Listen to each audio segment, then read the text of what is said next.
Keby sa československá verejná doprava inšpirovala japonskými hotelmi, vlastne by sa nič nezmenilo, lebo to vyzerá úplne rovnako. V Japonsku na konci 70. rokov vznikli kapsulové hotely. Cieľ?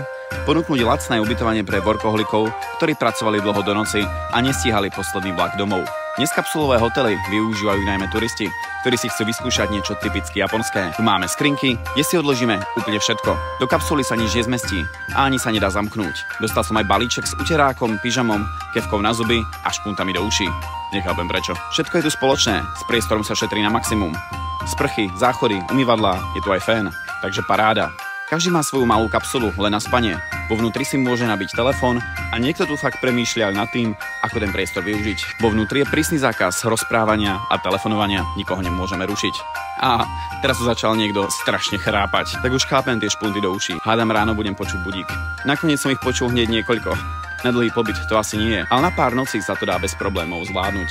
Asi takto nejako by vyzeral môj dom snov, keby som sa rozhodol pre polyamorný vzťah. A čo ty?